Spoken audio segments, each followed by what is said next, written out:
So hello and welcome back. Today we will be looking at creating our own custom widgets for the letter J, since there are currently none in the Flutter API docs. So first of all, we need to go to our pub spec and add a dependency for audio players. So the reason we need this is because we'll be using it to play a Jaybird call, and don't forget to run Flutter pub get. We can next go into our Android app and then build up Gradle, and we need to make sure that our minimum SDK version is at least 23. It can be anything higher than 23, but nothing lower. So once we've done that, we can go into main and actually start coding. Get rid of the title, get rid of this, and get rid of the counter and the scaffold here. So we're just going to return a scaffold, and the app bar will be app bar. It will have a title, type text that will just say JaybirdButton custom widgets. So essentially we're just going to have an elevated button with a Jaybird image in it, and this will play a sound. Then we'll later use it to actually changing the screen that the user is on. So the body will be a center, and its child will be a Jaybird button. So to create your own widget, it's similar to the widget here. So we need to use the same structure as this. First of all, declare it's a widget, give it a name, give it parameters if it has any, and make sure it returns some sort of widget. So we can do this outside of the class widgets JaybirdButton.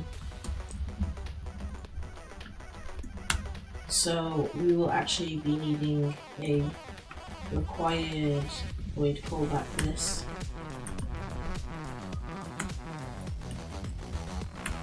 And this will just be called unpressed. So what will we be returning from this? We will be returning an elevated button. So this is unpressed, and since we've already got our unpressed void callback for this parameter, that's already been taken care of. And this will have a child of image.network.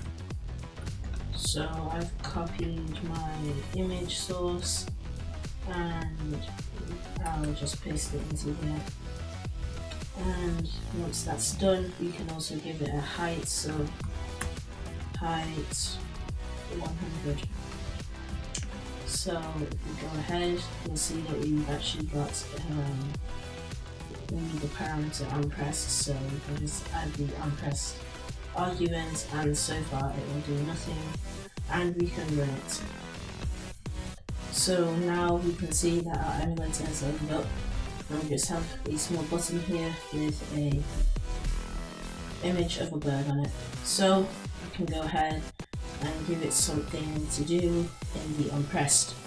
So here inside our homepage, we're going to create void play call, and this won't take any parameters. Make it asynchronous.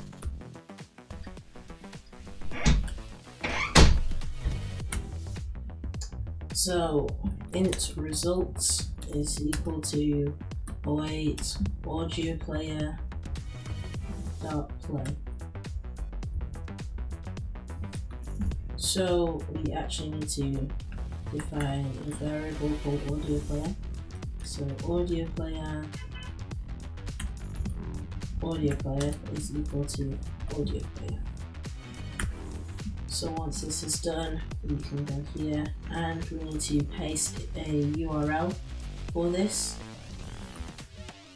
So I've already pasted a URL. You need to make sure that the URL leads to an MP3. So if we click on this, I'll show you what I mean. Once we open it, you see that it leads to an MP3 like this. So once you have gotten a song like that, you can now also go and do the rest. So if results is equals to 1, then you can print success.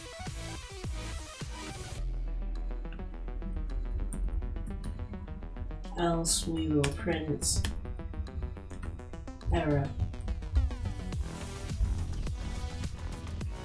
Now that that has done, we can hot reload, and we actually need to put the local method inside our onPressed.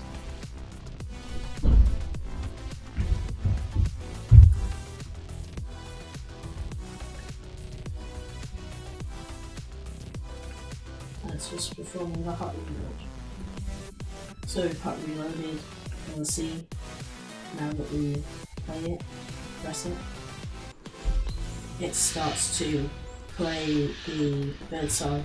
I'm not sure if you can actually hear this, but it does work. So now it will constantly play unless we actually end the whole app. So we're going to create a way to be able to stop it. So first of all, we'll create a method called void stop call to stop the bird call, and for that we will need to audio player dot stop. That's just a void. We should put a wait on that, and we're actually going to create a boolean variable up here. Bool is playing is equal to false initially. So onPressed, if it is playing, then we will want to stop it. So stop call, and if it isn't playing, then we'll want to play the call. So hot reload now, and we actually need to start the whole app again. So our emulator has loaded up again, and we can start playing. We'll see that it says success, and then once we press again. Oh right, so the reason it is still playing is because we actually need to call SetState to change its loading. So SetState is loading, is playing, sorry, equal to false, because then we would have stopped it with this. And then we need to copy that, but once it is playing call, we can set state of is playing equals to true. But what we're actually going to do is restructure this. So if results is equals to 1, then we will set state of this equal to true, and then else will print error.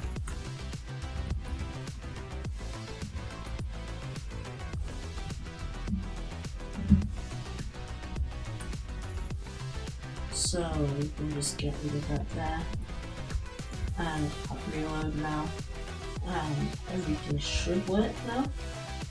So let's restart.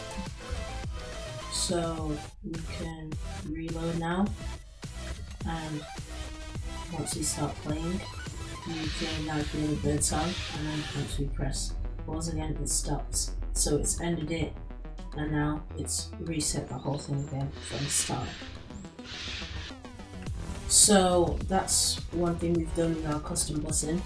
The reason it's good to have custom widget is because it allows your code to be modular. So we can use a Jaybird button here, and it will always display this image, but we could even change it so it passes a parameter instead to a certain image. But now that we have a Jaybird button, everything isn't set in stone, and our code also looks a lot cleaner since we only have this to write instead of having to write all this in there. So yeah. Now for the on-press, we're actually going to change it so it will navigate to a different route. So I'm just going to paste in the code for the other page. So scroll down and enter. So I've essentially just created a stateless widget with a text that has a lot of information from a website about Widgets. So here, instead of for the on-press starting call, we can instead navigator push context, and it will be material page routes.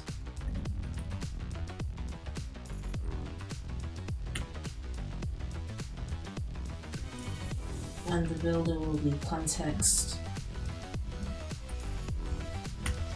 And to this context we will pass Jaybird info, which is the name of the slide. So once we've done that, we alright. So hot reloaded, and you can see now once we press it, it doesn't play the sound anymore, it just takes us to this page about Jaybird, and then we can pop back. So that's one really cool thing about having modular code.